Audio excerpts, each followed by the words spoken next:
لا حول ولا قوة إلا بالله العلي العظيم. أعوذ بالله من الشيطان اللعين الرجيم. بسم الله الرحمن الرحيم. ربي اشرح لي صدري ويسر لي أمري واحلل عقدة من لساني يفقهوا قولي. اللهم صل على محمد وآل محمد وعجل فرجهم.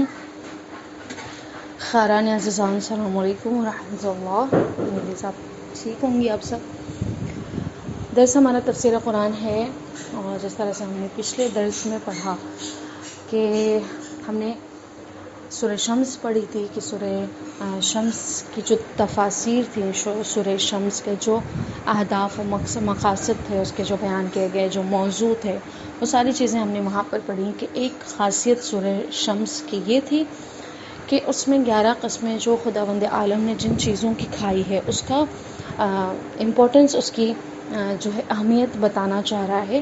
اور دوسرا نقطہ یہ تھا اس کی عظمت اور اس کی جو اعلیٰ ترین اس کی جو خاصیت ہے اس سورہ مبارک کی، وہ یہ تھی کہ خالق کائنات یہ بتانا چاہتا تھا کہ میں نے آپ کو بتایا تھا کہ جتنی بھی سورت میں قسمیں کھائی ہے خداوند عالم نے، تو اتنا متواتر طور پر نہیں کھائی، اور اگر کھائی ہے تو وہ ساری جو قسمیں پروردگار عالم جو اس کی مقدس ذات جب قسم کھا رہا ہوتا ہے تو خالق کائنات نے سورہ میں ان ساری قسموں کو جو لا کر نچوڑ ایک کہہ دیں آپ کہ ساری قسمیں جو ہیں وہ اسی میں آ کر سمٹ جاتی ہے. کہ جیسے ہم نے پڑھا تھا کہ شمس جو ہے خالق کائنات جب آفتاب کی جو ہے وہ جب قسم کھا رہا ہے تو وہ جو قسم ہے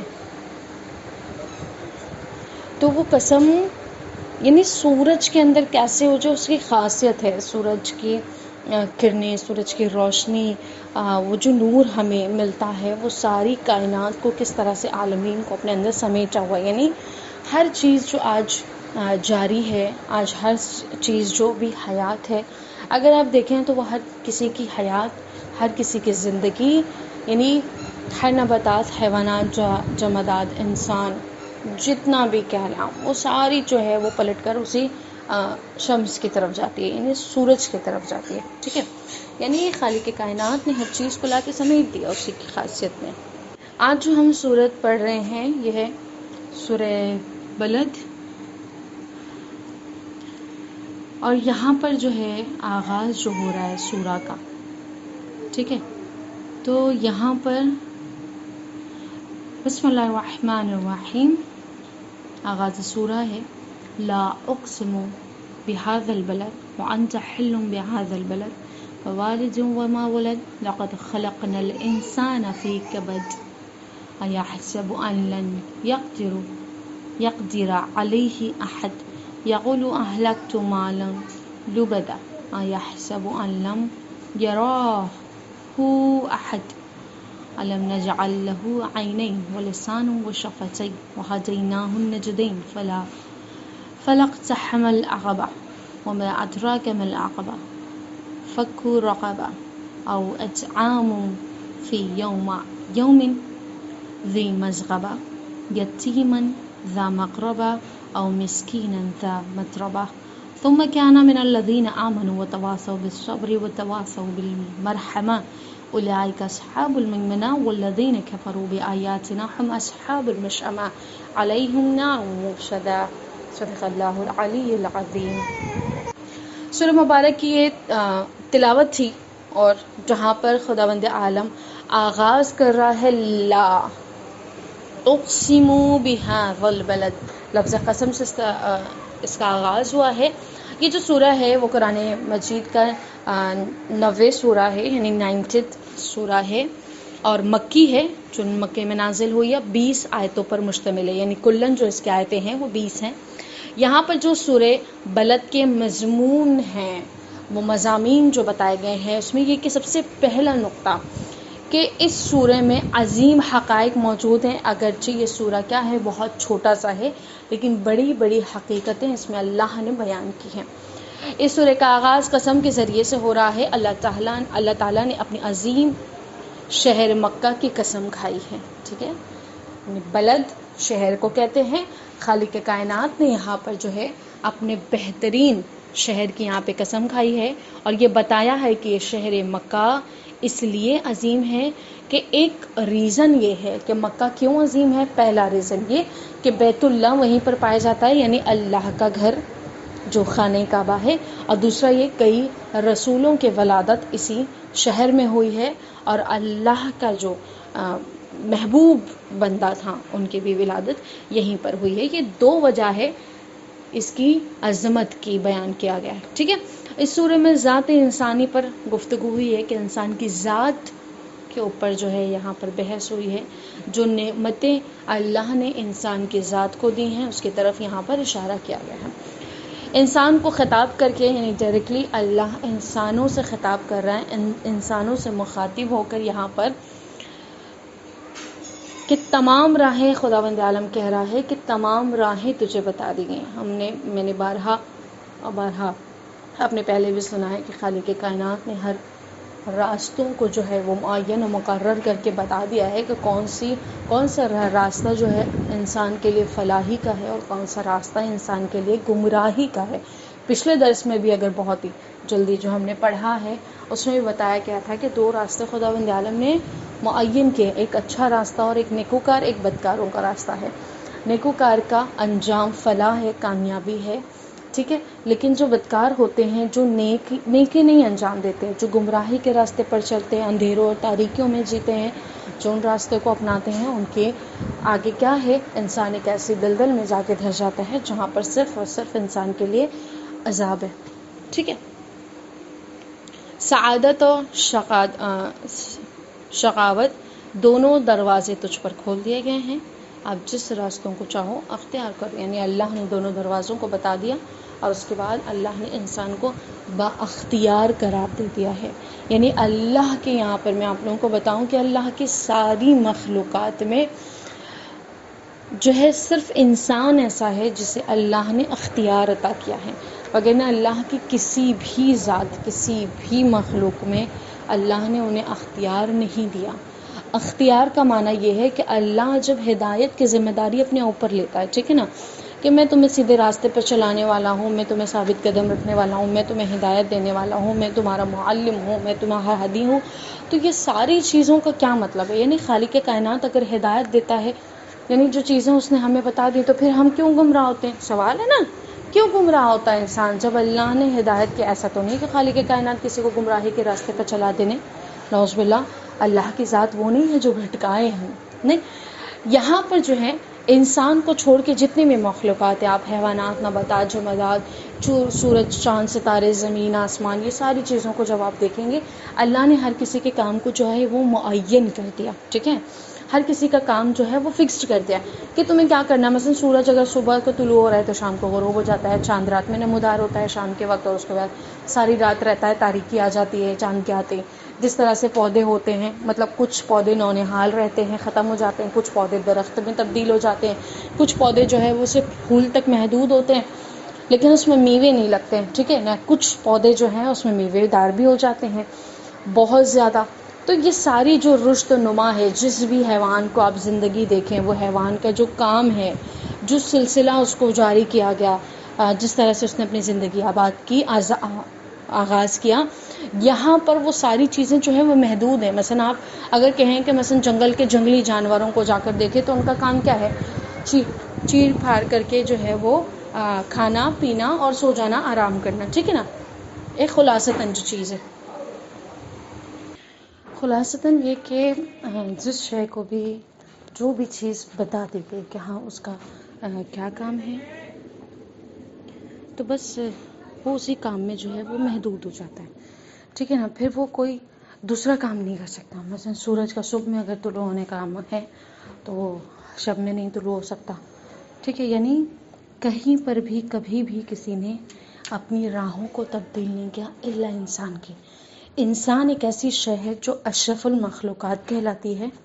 ٹھیک ہے نا، خدا نے انسان کو جب بنایا تو اپنی تعریف کی، آفرین کہا اور کہا کہ مثلا کہ میں احسن الخالقین ہوں، بہترین خلق کرنے والا. ٹھیک ہے نا، یہ انسان کی ذات کی تخلیق کے بعد اللہ نے کہا.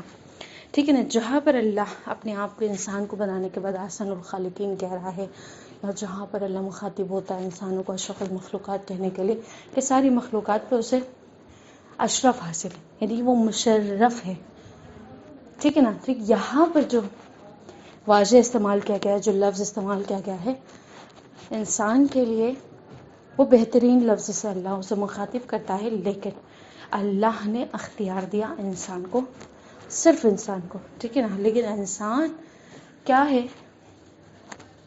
انسان ہر راہ اپنے اچھے چھوڑ کے وہ بری راہوں پہ جاتا ہے، ٹھیک ہے نا. اللہ کی ہر نعمت کو فراموش کر کے وہ اس کی روگردانی کرتا ہے، نافرمانی کرتا ہے، ٹھیک ہے. لیکن اللہ نے یعنی ان ساری جو دنیا کا اور جو زندگی کا چکر ہے، ٹھیک ہے نا، انسان جہاں سے آغاز کرتا ہے اور جہاں جا کر گھوم گھوم کر پہنچتا ہے، اس کے بعد جو انسان نیکی کے راستے پر چلتا ہوا فلاح حاصل کر لیتا ہے، کامیابی حاصل کرتا ہے، وہاں پہنچ جاتا ہے جہاں پر اللہ اپنے بندے کو دیکھنا چاہتا ہے. جس طرح سے اللہ اسے چھان چھان کر امتحانوں میں ڈال ڈال کر آزمائشوں میں ڈال ڈال کر پیور کو بھی پیور کرتا ہے، ٹھیک ہے نا، خالص بناتا ہے.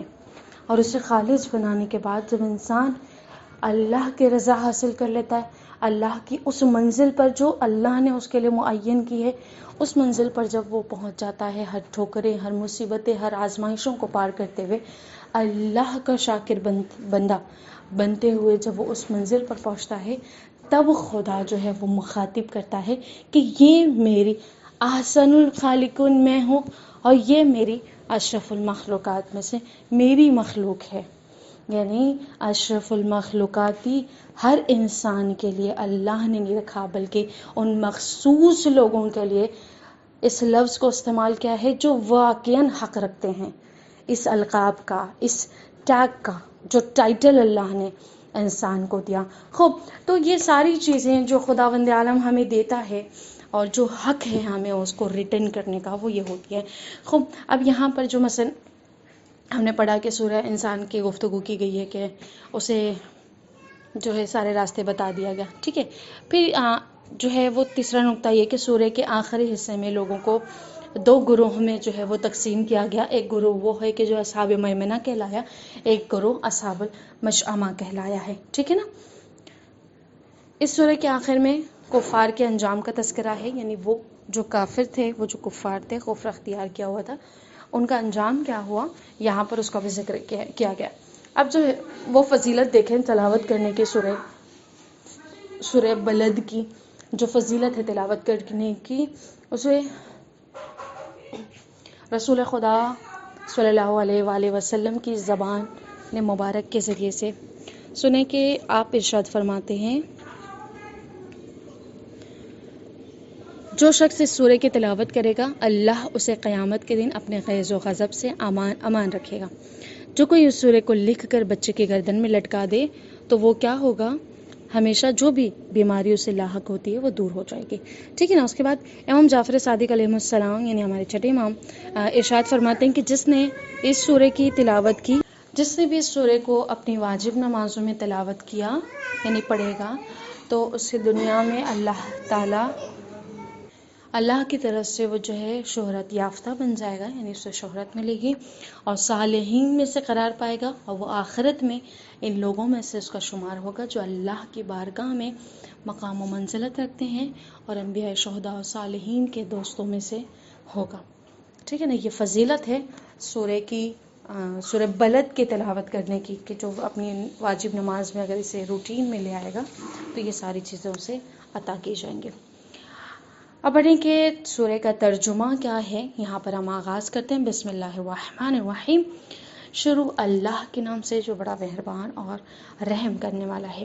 لا اقسم بہذا البلد، میں شہر کی قسم کھاتا ہوں، وانت حل بہذا البلد، اور تم اس شہر میں تو رہتے ہو، یعنی اسی شہر میں تم رہتے ہو، وانت اور تم، حل بہذا البلد رہتے ہو اسی شہر کے اندر. بہذا البلد، بلد کا معنی کیا ہے، شہر کا ہے.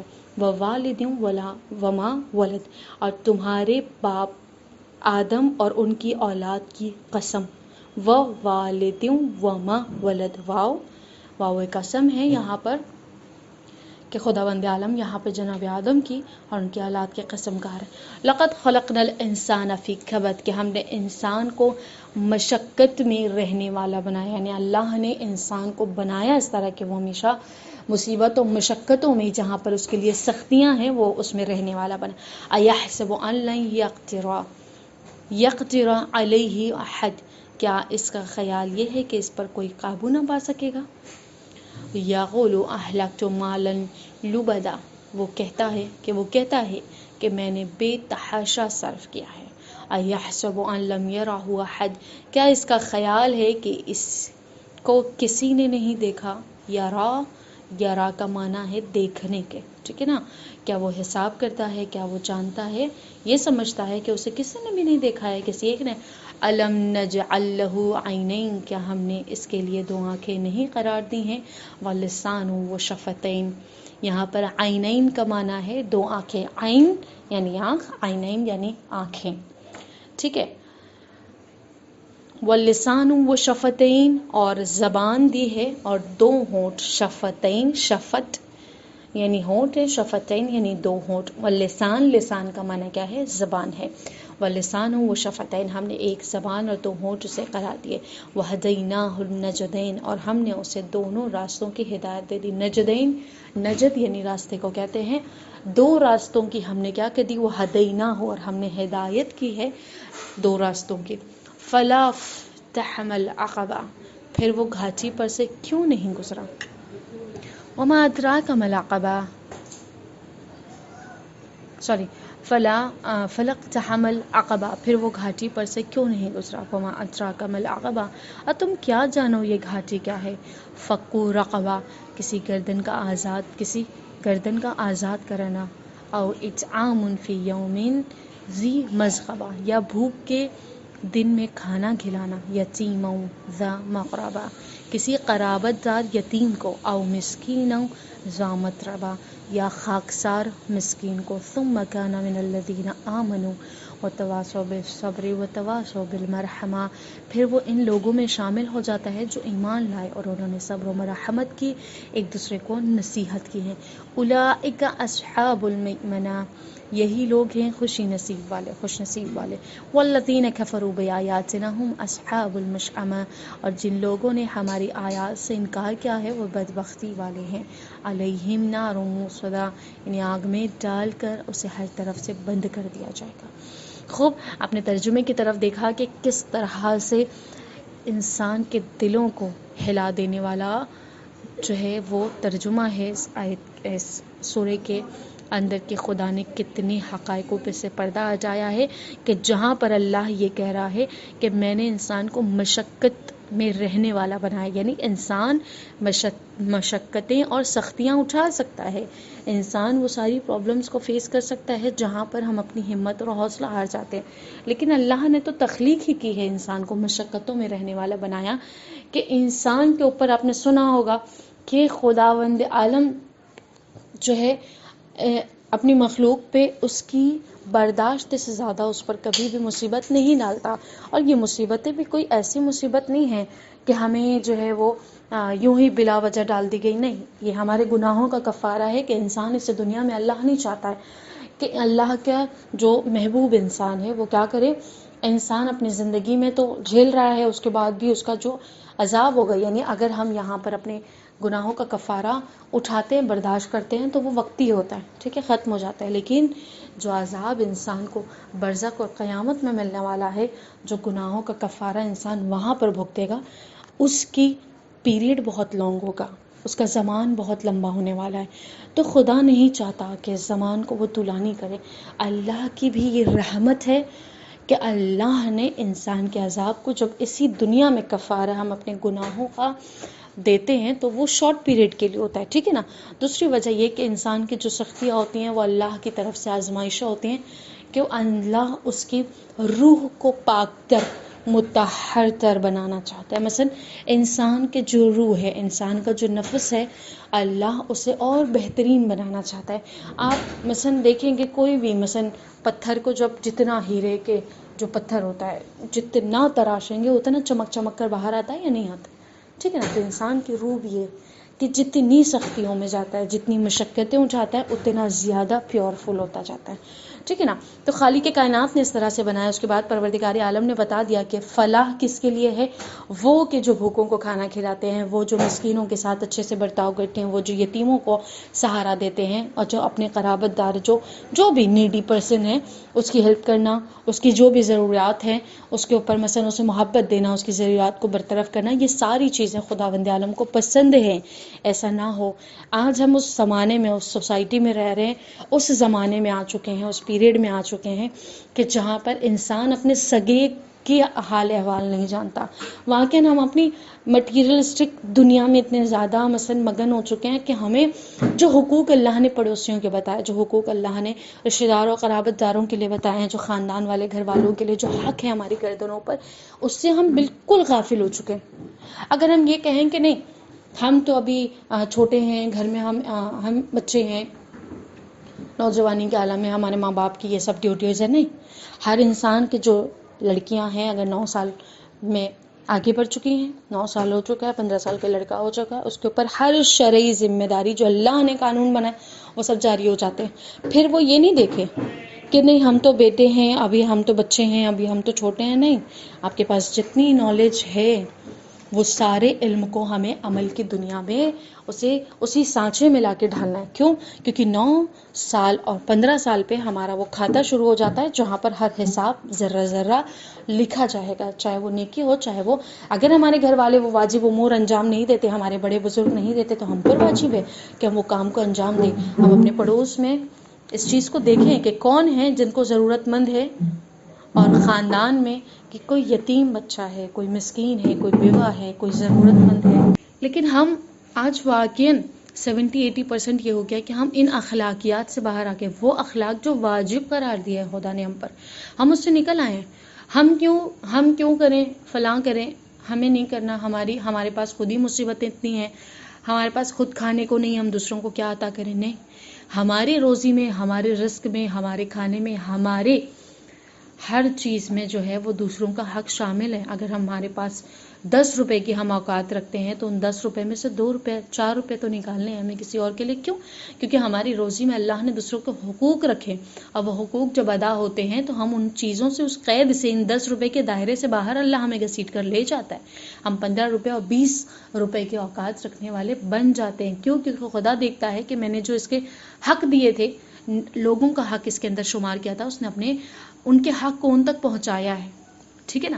تو یہ ساری جو اخلاقیات ہیں وہ واقعاً بہت ریز ہیں، بہت چھوٹی چھوٹی چیزیں ہیں جو ہماری نظر میں بہت ہی حقیر سی ہیں، لیکن اللہ کے نزدیک وہ بہترین عمل ہے. انسان اپنے لیے عبادتیں کر لیتا ہے، انسان اپنے لیے دعائیں مانگ لیتا ہے، انسان اپنے لیے مشقتیں، روزے اور حج انجام دیتا ہے، لیکن اللہ کے لیے اور اللہ کے بندگان کے لیے اس نے کیا کیا؟ یہ تو سوال رہ جاتا ہے نا کہ ہم نے حق الناس کے لیے کیا کیا. ٹھیک ہے، اپنی ذات کے لیے تو ہر کوئی کرتا ہے، لیکن جب دوسروں کی ذات کے لیے کرے تو پروردگار عالم کہتا ہے میری بہترین مخلوق ہے یہ، اور اسے کامیابی عطا کی جاتی ہے. اور وہ مشقتوں سے نکل کر جب وہ چھان کر جب وہ پہنچتا ہے تو وہ بالکل خالص و مخلص بن جاتا ہے. ٹھیک ہے نا. پھر یہ کہ خداوند عالم اسے نعمتیں جو زبان، ہونٹ اور مثلا آنکھوں کی، یہ سب جو نعمتیں اللہ نے اسے دی ہیں یہاں پہ یاد کروا رہا ہے. اور اس کے بعد ہم جب آخر میں پڑھتے ہیں اصحاب المیمنہ اور اصحاب المشأمہ کہ جنہوں نے ہماری آیتوں سے انکار کیا وہ مشأمہ کہلائے، جنہوں نے ہماری آیتوں پر مثلا ان راستوں پر چلے جس نے ہم نے بتایا ہے وہ خوش نصیب ہو گئے. ٹھیک ہے نا.